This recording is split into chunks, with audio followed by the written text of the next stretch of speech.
Okay hello everyone welcome to the video है र आज हामी क्लास 11 को मास पुली सिस्टम एप्रोक्सिमेसन भन्ने पढ्दैछौँ होइन विथ कन्सेप्ट म यसको एक्सप्लेन गरिदिनेछु सो हेर्नु होला है त। अब सुरुमा छ हाम्रो मास पुली सिस्टम एप्रोक्सिमेसन पनि भनिन्छ है त। र अब यहाँनिर मैले बनाएको छु एउटा बनाएको छु पुली है। अनि अब यसको मेकानिजम म तपाईँहरूलाई एक्सप्लेन गरिदिइहाल्छु। सुरुमा एउटा पुली छ, त्यसरी यहाँनिर एउटा बास छ, त्यसरी यहाँ अर्को बास छ। अब अनि यो एउटा यस्तो खाले पुली हो जसमा फ्रिक्सन छैन है, फ्रिक्सनलेस पुली हो। यो चाहिँ एकदमै फ्रिली मुभ हुन्छ है त।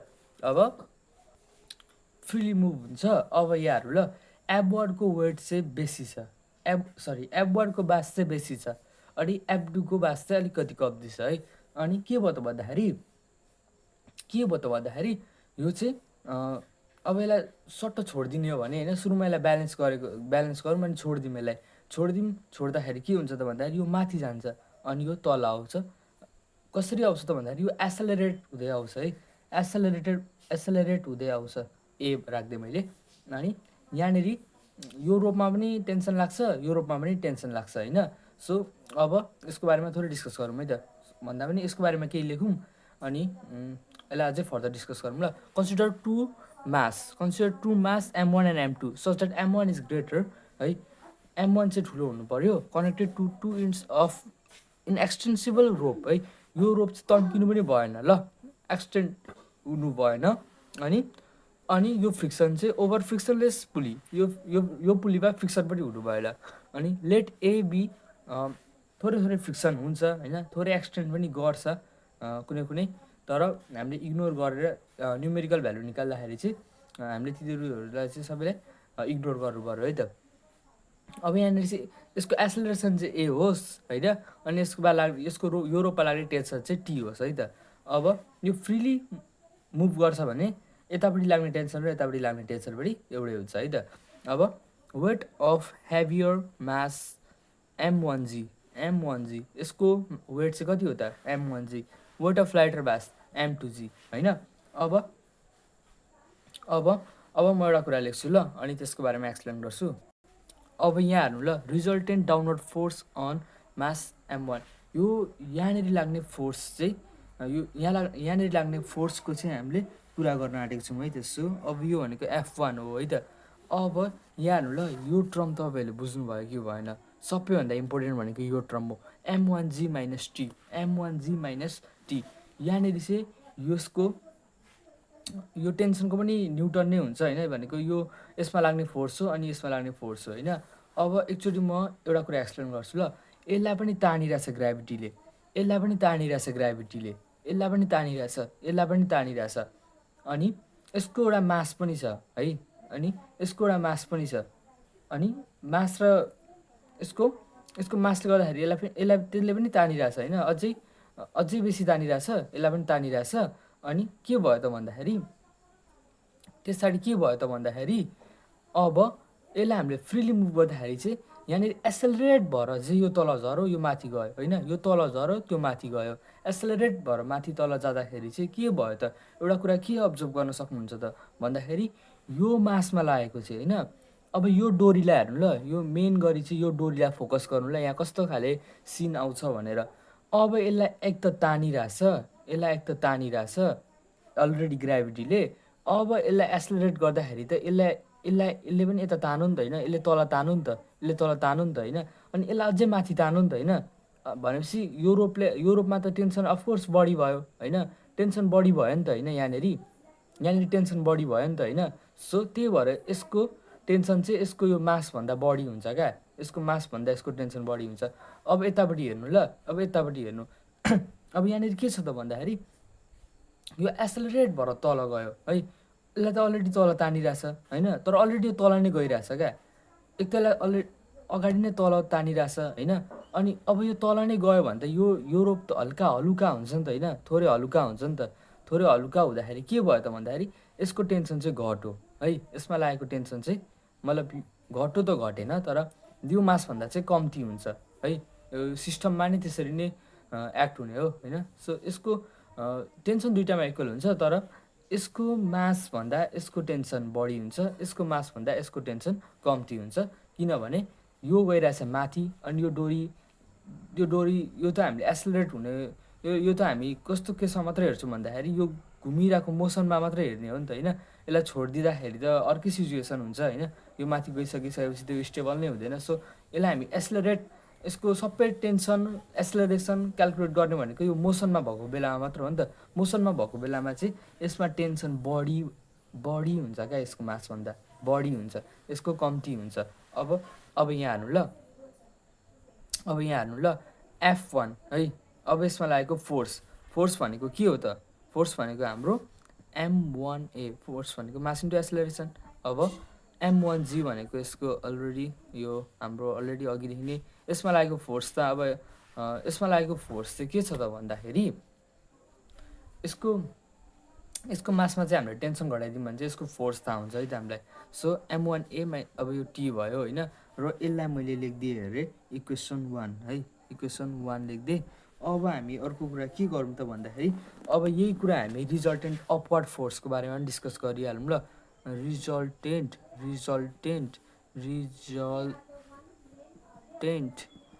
Upward force on. अब अपवर्ड चाहिँ केमा लाग्छ? मास 2मा लाग्छ, अन मास M2 है। अब मैले अघि एक्सप्लेन गरिदिइसकेको छु। F2 भनेको त टेन्सन त बढी हुन्छ नि त होइन, टेन्सन बढी हुन्छ नि त। So T minus M2G। अब के गर्ने त भन्दाखेरि यो भनेको त हाम्रो M2A equals to T minus M2G है। यसलाई मैले गर्दै इक्वेसन 2। अब सिम्पली हामी के गर्ने त भन्दाखेरि यसबाट हामीलाई एसलरेसन निकाल्नु छ। एसलरेसन निकाल्नुहोस् है। एसलरेसन निकाल्नको लागि अब हामीले इक्वेसन 2लाई चाहिँ हामीले इक्वेसन 1लाई चाहिँ हामी इक्वेसन 1 र इक्वेसन 2को एउटा यस्तो रिलेसन बनाऊँ अनि त्यसलाई सल्भ गरौँ है त। सो अब म यहाँनिर लेख्छु। ओके, यहाँनिर हेर्नु ल, यो टेन्सन भनेको के हो भन्नु त? एउटा टेन्सन भनेको के हो भन्नु त? यो टेन्सनलाई मैले उता लगेँ अनि यसलाई त ल्याएँ भने M1G माइनस M1A। अब यो टेन्सनलाई हेर्नु ल, यो टेन्सन त यहीँ छ होइन, यो टेन्सन त यहीँ छ। अब यसलाई त लग्दाखेरि काम बनिहाल्यो। अब के हुन्छ त्यसलाई त लगाउँदाखेरि M2G प्लस M2A, यति त हो। अब यो दुइटालाई इक्वेट गरिदिउँ। M1G minus M1A is equal to M2G plus M2A। अब यो एक खाले ट्रम हो, सरी यो एक खाले ट्रम हो, यो एक खाले ट्रम होइन। सो अब यहाँनिर हेरौँ है त, यो ह्यान्डराइटिङ कतिको बुझिरहेछ कि छैन होइन। M1G minus M1A is equal to M2G plus M2A जुन हामीले यहाँबाट डिराइभ गरेको। अब M1G र M1G माइनस M2G मैले लेख्दिएँ अनि यता M1A प्लस M2A है। अब यहाँनिर मैले एसलरेसन यसलाई मैले यता लेख्छु ल। एसलरेसन कमन लिएँ दुइटामा अनि M1 plus M2 which is equal to M1G minus M2G is होइन, ओके यति नै हो। अब A is equal to M1G minus M2G divided by M1 plus M2। अब यति यो फर्मुलाबाट चाहिँ हामीलाई एसलरेसन थाहा भयो है त। अब तपाईँहरूले अब यसको न्युमेरिकल त पक्का भन्दा पनि एक्जाममा एकदम इम्पोर्टेन्ट रहेको छ होइन। सो तपाईँहरूले बिर्सिहाल्नु भयो भने नि तपाईँहरू यसरी डिराइभ गर्न सक्नुहुन्छ क्या। यताउति दिमागमै डिराइभ गर्नुभयो भने पनि तपाईँहरूलाई सकिहाल्नुहुन्छ होइन। सो अब टेन्सन पनि निकालिदिइहालौँ ल, यो हाम्रो एसलरेसन भयो। आई होप तपाईँहरूले यहाँसम्म मजाले बुझ्नुभयो होला। अनि केही कुरा बुझ्नु भएन भने, केही कुरामा कन्फ्युजन भयो भने there is a comment box for you guys to ask. अनि तपाईँहरू त्यहाँ क्वेसन सोध्न सक्नुहुन्छ, म कमेन्टमा रिप्लाई गरिदिनेछु है त। ओके, टेन्सन निकाल्नको लागि चाहिँ हामी के गरौँ त भन्दाखेरि इक्वेसन 1लाई इक्वेसन 2ले डिभाइड गरिदिइहालौँ। M1A divided by M2A is equal to, ला मैले लेखिनँ है त यहाँनिर dividing equation for tension T अब के लेख्नु होला भन्दाखेरि यहाँ for tension T dividing equation 1 by equation 2 लेख्नु होला अनि मात्र यो प्रोसिड गर्नु होला ल। मैले लेखिनँ किनभने ठाउँ पनि एकदमै कम्ती छ र अब त्यो तपाईँले बुझिहाल्ने कुरा हो। टी माइनस m2g यति त हो अब हामीले यहाँनिर सिर्फ टेन्सनलाई बाहिर निकाल्नु मात्र पर्छ। टेन्सनलाई बाहिर मात्र निकाल्नको लागि अब के गर्ने त भन्दाखेरि यहाँनिर डिभाइड यतापट्टि मल्टिप्लाई गरौँ ल। सो यहाँनिर ठाउँ त मलाई अफकोर्स पुग्दैन भनेर अलरेडी थाहा भइसकेको छ।